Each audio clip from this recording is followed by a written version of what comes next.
बात से मुझे एक घटना याद आ रही है, काउंसलिंग के दौरान की एक घटना है। एक स्टूडेंट मेरे पास आती है ना, और वो मुझे कहती कि मैं बहुत परेशान हूँ अपने रूम पार्टनर से, और मैं चाह रही हूँ कि रूम पार्टनर चेंज हो जाए, और अभी ऑप्शन नहीं है रूम पार्टनर चेंज करने का, मुझे एक साल रहना पड़ेगा। तो मैंने कहा क्या बात होगी? तो बोले मैं उनकी आदत से परेशान हूँ। मैंने कहा क्या आदत है? तो बोले उनकी ये आदत है कुछ भी खाए कहीं भी फेंक दे, कचरा आया हाथ में तो कहीं भी फेंक दे, और मेरी आदत है डस्टबिन में डालना। मैंने कहा अच्छी आदत है। तो बोले मैं उसके शुरू से मैं देख रही हूँ उनको कि वो कहीं भी कुछ भी केला खाए या कुछ भी बिस्किट खाए, कुछ भी खाए तो वो सीधे ऐसे फेंक देती है, डस्टबिन में उठा के नहीं डालती है। और भी ऐसी छोटी छोटी बहुत सारी बातें, तो मैं भी एक ही आदत को बता रही हूँ मैं, जो डस्टबिन में ना डालने वाली आदत को। तो बोले मैडम मेरी ना आदत है, मैं कहीं भी रहती हूँ ना, कहीं भी जाती हूँ पब्लिक प्लेस में भी कहीं भी, तो मुझे ऐसा दिखता है तो मैं सीधा उठा के डस्टबिन में डालती हूँ। तो मैंने ऐसा किया, कुछ दिन तक तो बोला, और फिर उसने नहीं किया, कुछ दिन किया उन्होंने, फिर ये हैबिट में नहीं आने पर फिर मैंने करना शुरू किया। तो जब भी गंदगी करे मैं उठा के साफ करूँ और मैं रख दूँ, तो मुझे लगे शायद वो सीख ले, लेकिन ऐसा नहीं हुआ, है ना। तो फिर उसके बाद में मैंने फिर उसको हमेशा लेक्चर देना शुरू किया कि देख तेरी आदत अच्छी नहीं है। तो आज के डेट में ऐसा हो गया है कि अगला जो है उल्टा करती है। उल्टा का मतलब अब उसे पता चल गया है कि मुझे क्या नापसंद है, तो जानबूझ करके मेरे सामने कचरा करे, कचरा फेंक दे। हाँ, इतना उसको इतना परेशान कर दे कि अब मैं बहुत परेशान हूँ, मैं क्या करूँ। चलो आप ही लोग बताओ क्या आंसर देना चाहिए मुझे, क्या सॉल्यूशन है इस बात का बताओ। अगले से बहुत रिएक्शन है, सामने वाला जो है वो उल्टा ही करता है। अब ये ठीक कैसे होगा, और ये प्रॉब्लम बढ़ क्यों गई, और ये ठीक कैसे होगा बताओ। प्यार से समझाना था उसको, प्यार से समझाना था उसको। कहाँ कर पड़ी हुई, ये प्रॉब्लम बढ़ क्यों गया? समझाने में। जिस दिन उसने पहली बार कचरा फेंका उसी दिन समझा देना चाहिए। बताओ। जिस दिन मतलब जिसने कचरा फेंका उसको उसी दिन समझा देना चाहिए था, झेलना नहीं चाहिए था उतने दिन तक। हाँ, और कोई आंसर है?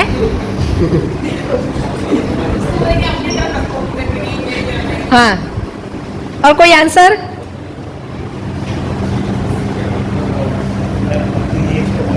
दिक्कत क्या है, क्यों लग रहा है, क्यों कर रहे हैं,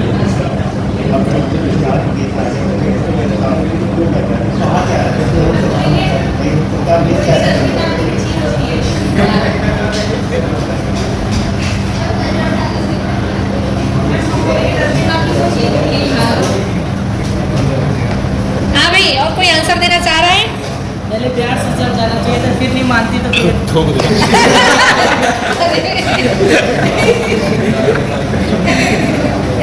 देखो ये कहावत ना अब काम नहीं करता है, लातों के भूत बातों से नहीं मानते हैं। ये कहावत अब गायब हो गया है, अब जमाना खत्म गया ये। अब घर में भी ये फार्मूला गायब हो गया, लेकिन ये प्रॉब्लम देता है।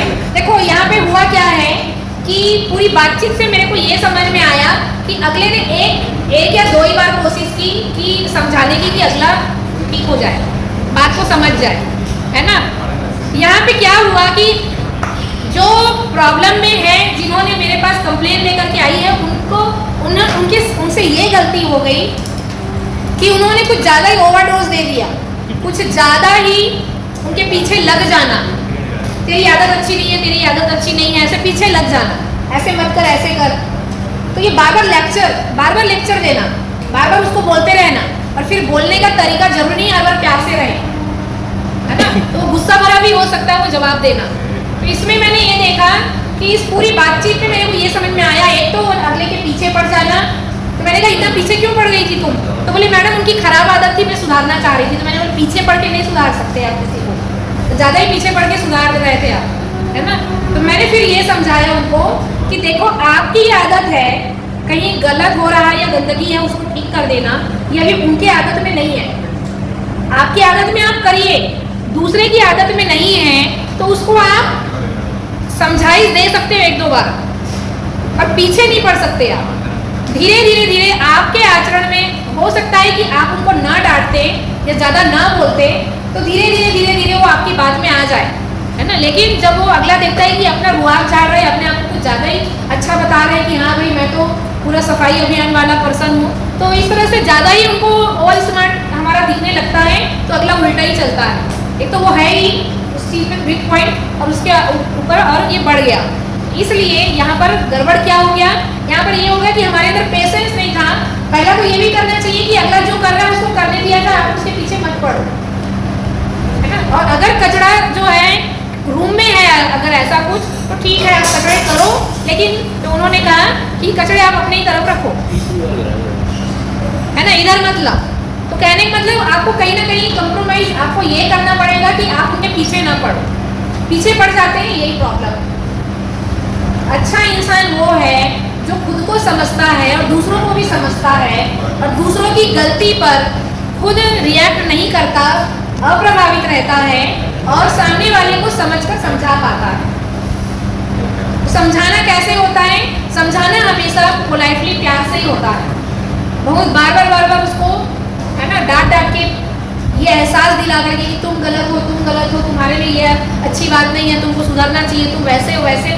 ये बहुत ज़्यादा लेक्चर जो है वो भी कभी कभी अगले को हजम नहीं होता है ना। तो अगले को, अगला सही है, मैं नहीं बोल रही, लेकिन सामने वाला अगर गलत है तो उस गलत इंसान को कैसे डील करें, कैसे ठीक करें, कैसे उनके साथ चल पाए, उसके लिए बहुत पेशेंस की ज़रूरत है। तो अगर हम सही हैं, हम समझदार हैं, तो पेशेंस की भी ज़रूरत नहीं है, वो अंदर रहेगा ही, हमारे अंदर गड़बड़ी नहीं रहेगी, हम अगले के पीछे चढ़ाई नहीं करेंगे। तो ये कहना गलत है कि जो सहता है, जो पिसता है ना, वही वो समझदार है, अच्छा है, ऐसा नहीं है। हम सह रहे हैं, पीस रहे हैं क्योंकि अभी हमारे पास सही समझ नहीं है, बस। अच्छे जरूर हैं अंदर से, लेकिन समझने की क्वालिटी नहीं है, इसलिए सह रहे हैं, पीस रहे हैं। हमको सहना नहीं है, समझना है। हमको झेलना नहीं है, हमको समझना है। पहुँच रही बात? तो आप लोग अपने अपने रूम पार्टनर को झेलिए मत, सहिए मत, समझिए। और समझने के लिए दोनों को बात करना पड़ेगा। देखो भाई, अपन दोनों को इस रूम में रहना है, तो मैंने अभी हफ्ते भर में देख लिया तुम्हारा ये चीज़ मुझे दिक्कत दे रहा है, तुम बताओ मेरा कौन सा चीज़ तुमको दिक्कत दे रहा है। अब यहाँ पर इसको ठीक कर लेते हैं, ताकि मैं भी इस रूम में ठीक से रह पाऊँ, तुम भी रह पाओ, तो आपस में बात कर ले। एक तो ये बात। दूसरा, तो अभी मैंने ये भी देखा है कि कई लोग रूम पार्टनर कैसा होगा को लेके पहले से टेंशन पालना शुरू कर देते हैं, पता नहीं कैसा होगा। तो इसलिए टेंशन पालने की ज़रूरत नहीं है। भरोसा करिए, वो भी इंसान ही होगा आप ही की तरह। आप इंसान हो, वो भी इंसान है। आप चाहते हो कि मैं अपने कंफर्ट जोन में रहूँ, वो भी चाहेगा। आप भी चाहोगे कि थोड़ा वो मेरे को समझे, मैं भी उनको समझूं, वैसा वो भी है।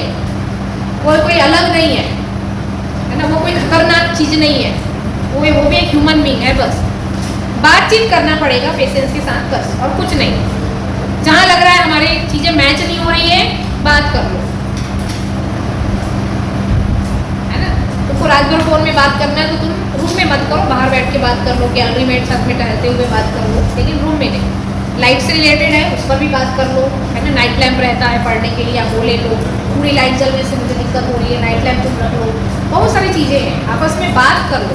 तुम्हारे बार ढेर सारे फ्रेंड आ रहे हैं रूम में, मैं डिस्टर्ब हो रहा हूँ, तो फ्रेंड के लिए बाहर रहता है जो हॉल, जहाँ पे गेस्ट रूम वाला, वहाँ मिल लिया करो। कभी कभी आ गए, मैं नहीं हूँ, आ गए, अच्छी बात नहीं, आपस में बात करो। हम क्या करते हैं, बात नहीं करते हैं और कंप्लेंट इकट्ठा करते जाते हैं।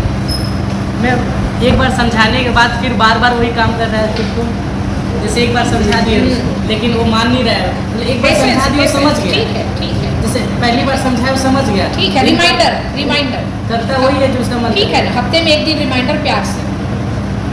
पिछली बार बात हुई थी ना हम दोनों की, तुमने हाँ बोला था, भाई तुम ध्यान नहीं दे रहे, इसको ठीक करो, मुझे दिक्कत हो रही है, प्यार से रिमाइंडर। अरे हाँ, सॉरी मैं भूल गया, है ना, तुमने अपनी बात हुई थी, मैं ध्यान नहीं दे पा रहा हूँ, है ना। तो रिमाइंडर ज़रूर दें। अब कब तक? ऐसा नहीं कि मैं 5 बार रिमाइंडर दूंगा, 6वीं बार गुस्सा ना। मैं ये कह रही हूँ, आपको 100 बार भी देना पड़ सकता है रिमाइंडर। आप अपना प्रयास जारी रखिए और इंतज़ार करिए उसके ठीक होने का। उसकी लंबे समय की आदत है। सहना नहीं तो और क्या? ये सहना तभी हुआ जब आप उसको नहीं समझ पा रहे। ठीक से समझना है इसको। अगर आप समझ पा रहे हो कि नहीं वो एक न एक दिन ठीक जरूर होगा, वो मानेगा इस बात को, वो करेगा, अगर ये विश्वास है तो सहोगे नहीं आप लंबे समय तक इंतजार करोगे। और अगर ये समझ नहीं है हमारे अंदर तो बहुत जल्दी रिएक्शन आएगा। बस 5-6 बार बोला, अब बहुत हो गया, है ना, अब आर पार बात होगी, वो गुस्सा शुरू वहाँ से फिर गुस्सा ही आएगा।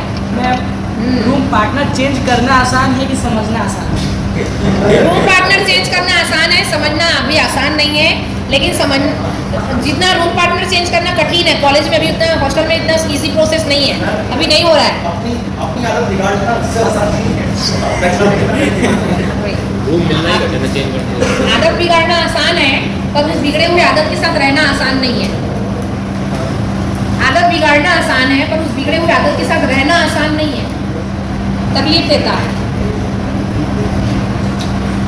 आप खुद अपने ऊपर सोचो ना, अगर हमारे अंदर कोई खराब आदत है, कुछ लापरवाही है, मान लो खराब आदत भी अच्छा शब्द नहीं है, हमारे अंदर कुछ लापरवाही है, गलती है, हमको अगर कोई ठीक करने का मौका दे तो टाइम तो लगेगा ना। अगर हमको हमारी गलती को ठीक करने का कोई मौका दे तो टाइम लगेगा कि नहीं, कि तुरंत ठीक हो जाएगा? टाइम लगेगा। मैं बस ये कह रही हूँ। और ये ठीक जरूर होगा, तब ठीक जरूर होगा जब अगला मेरे ऊपर गुस्सा नहीं करेगा और बार बार मुझे टाइम देगा, बार बार मुझे मौका देगा, तो सुधरने के पूरे चांस है। और अगले पेशेंस खो दिया, अगले ने हमको उल्टा सीधा बोलना शुरू कर दिया, तो वहां से लड़ाई शुरू। वहां तो सुधरेंगे तो नहीं और बिगड़ के दिखाएंगे तुमको। एंगर मैनेजमेंट पे बात करेंगे ना, तब ये इस पर बहुत अच्छे से डिस्कस करेंगे अपन। हाँ, जैसे आपने बताया रूम पार्टनर के लिए, अगर यही चीज़ अगर लाइफ से रिलेटेड हो तो चेंज करना आसान है कि लाइफ फिर से पूछो, अगर ये रूम पार्टनर के अलावा कोई और हो तो लाइफ से रिलेटेड होता है तो क्या करना? हस्बैंड वाइफ रिलेशन में अगर ये प्रॉब्लम है तो रूम पार्टनर में कोई ऑप्शन है? देखो चेंज कर दो। देखो रूम पार्टनर, मैं समझ रही हूँ, एक रिश्ता है जहाँ रूम पार्टनर चेंज हो सकता है, दोस्त छोड़ सकते हैं, मैं इसीलिए हस्बैंड वाइफ में बोल रही हूँ। ये एक ऐसा रिश्ता है यहाँ कैसे करें? अगर गर्लफ्रेंड बॉयफ्रेंड रिलेशन है तो वो ब्रेकअप तक चला जाता है, मैं इसलिए उसको भी मैं नहीं बोल रही। परमानेंट रिलेशन है, माँ और बच्चे का रिलेशन, बाप और बच्चे का रिलेशन, पति और पत्नी का रिलेशन, वो एक ऐसा रिलेशन है जहाँ पे आप छोड़ के कहाँ भागोगे, हॉस्टल थोड़ी है। तो वहाँ पर भी देखो, वापिस मैं उस फिल्म पे आती हूँ, तारे ज़मीन पर। फादर का ही तो बच्चा था, उन्हीं का बेटा था, किसी और का तो नहीं था। फादर में पेशेंस नहीं था, रोज अपनी वाइफ से लड़ाई करता था, तुमने बच्चे को बिगाड़ रखा है। वो एंग्री मैन था उस पिक्चर में पूरा। अब बच्चे को डांट रहा है, अपनी वाइफ को डांट रहा है, ना वाइफ को समझ रहा है ना बच्चे को समझ रहा है। क्या रास्ता निकाला उसने? ऐसा रास्ता निकालना जिससे किसी का भला नहीं हुआ। तो यहाँ पे वो जो फादर थे, वो फादर को चाहिए था कि भाई तुम्हारे एग्रीमेंट के कारण, तुम्हारे पेशेंस नहीं होने के कारण कुछ भी ठीक नहीं हुआ, गड़बड़ हुआ। तो यहाँ पे उसके अंदर अगर समझदारी होती, पेशेंस होता अपने बच्चों को लेकर। पेशेंस कब आता है? अंडरस्टैंडिंग से कम में पेशेंस नहीं आएगा। ठीक से समझिएगा, पेशेंस या धैर्य बिना समझदारी के कभी नहीं आएगा। वो सहना झेलना ही होगा। सहना और झेलना पेशेंस नहीं है। पेशेंस का मतलब यहाँ पे मैं कूल हूँ, आराम में हूँ, मैं देख रहा हूँ कि बच्चा अभी पढ़ाई नहीं कर रहा है, स्कूल नहीं जा रहा है, ठीक से नहीं कर रहा है, तो मैं देख रहा हूँ कि कुछ ठीक तो नहीं है, तो कुछ दिन और मैं देख लेता हूँ बच्चा ठीक हो रहा है कि नहीं, मेरे डांटने से, समझाने से। देख रहा है फादर की 3 महीने 6 महीने, ये साल भर हो गया, बच्चा ठीक नहीं हो रहा है मेरे डांटने से, अब मुझे समझ में आ रहा है ये मेरे से ठीक नहीं होगा, अब मुझे इसको किसी डॉक्टर या साइकेट्रिस्ट को दिखाना चाहिए। ये है पेशेंस। और सहना झेलना, सहना क्या चीज़ है? 3 महीने से 6 महीने से मैं झेल रहा हूँ, बच्चे को सह रहा हूँ, अब ज़्यादा हो गया तो ब्लेम लगाना शुरू, तुम माँ ही गड़बड़ हो, बच्चे को बिगाड़ रखा है, बच्चा ही गड़बड़ है, माँ ही गड़बड़ है, तो वहाँ एंगर शुरू। फिर अनाप शनाप जो भी मन में आया वो रास्ता निकाला, या तो स्कूल चेंज कर दो या हॉस्टल में डाल दो, है ना, या मारपीट दो। ये रास्ता नहीं है। मैं इसीलिए परमानेंट रिश्ते पे बात कर रही हूँ। ये रूम पार्टनर में भी बहुत सारे हमको लूज पॉइंट मिलेंगे कि भाई रूम पार्टनर ही तो बदल दें। रूम पार्टनर बदलना सॉल्यूशन नहीं है। ये दूसरे रूम पार्टनर के साथ फिर से ये प्रॉब्लम आएगा। आप जिंदगी में किसी रूम पार्टनर के साथ रह नहीं पाओगे, लाइफ पार्टनर के साथ भी नहीं रह पाओगे। तो ये जो स्कूल, ये जो कॉलेज और हॉस्टल है ना, ये ट्रेनिंग है फ्यूचर के लिए। अगर आप यहाँ रूम पार्टनर के साथ रहना सीख गए तो आप लाइफ पार्टनर के साथ रहना सीख जाओगे। रूम पार्टनर को समझ गए तो उनको भी समझ जाओगे, क्योंकि उस नए पर्सन के साथ भी दिक्कत आएगी। तो ये सब ट्रेनिंग पीरियड है, यहाँ क्लास में, रूम में, ये सब ट्रेनिंग पीरियड है। ये आप यहाँ बहुत सारी ट्रेनिंग ले रहे हो। ये ट्रेनिंग आपको जॉब एरिया में काम आएगा, फैमिली एरिया में काम आएगा। यहाँ आप रूम पार्टनर को समझ रहे हो, क्लासमेट को समझ रहे हो, तब जहाँ नौकरी करोगे वहाँ बॉस को भी समझोगे, साथ में काम करने वाले कुलीग को भी समझोगे, और आपके लाइफ पार्टनर को भी समझोगे आप। तो ऐसा नहीं कि ये केवल रूम पार्टनर की ट्रेनिंग है, ये हर ह्यूमन बीइंग की ट्रेनिंग है। आप ह्यूमन बीइंग के साथ रहना सीख रहे हो, रूम पार्टनर के साथ रहना सीख रहे हो नहीं, आप एक ह्यूमन बीइंग के साथ रहना सीख रहे हो। और ये ट्रेनिंग जो है ये सब जगह काम आएगी। आप जहाँ नौकरी करोगे वहाँ पे आपके साथ काम करने वाले स्टाफ उतने अच्छे नहीं हैं, आपसे जलते हैं, उनसे आप परेशान हो, आप अपने बॉस से परेशान हो, तो ये सारा जो नॉलेज है रूम पार्टनर से रिलेटेड, ये सब वहाँ काम आएगा, है ना। एंगर मैनेजमेंट पे मैं अगली क्लास में बात करूँगी, इसमें आप लोगों के सारे क्वेश्चन क्लियर हो जाएंगे और डिटेल में, क्योंकि वहाँ पे गुस्सा क्यों आता है उसको समझेंगे, कारण क्या है, सोर्स ऑफ एंगर, और ये कैसे ठीक होगा। वहाँ से आपके सारे और क्वेश्चन निकलेंगे आपके अंदर से। अगली क्लास में याद दिलाना, हम उस पर बात करेंगे, क्योंकि आप लोग का आज की चर्चा में से ये थोड़ा आ रहा है मुझे कि उस पर भी एक बार बात होनी चाहिए, क्योंकि सामने वाला बात ही नहीं मान रहा है, कितना मौका दे। भाई तो अभी इतना मौका दिए तो गुस्सा आ ही रहा है, इसलिए एंगर मैनेजमेंट कह रही हूँ मैं, उस टॉपिक पे हम बात करेंगे। ठीक।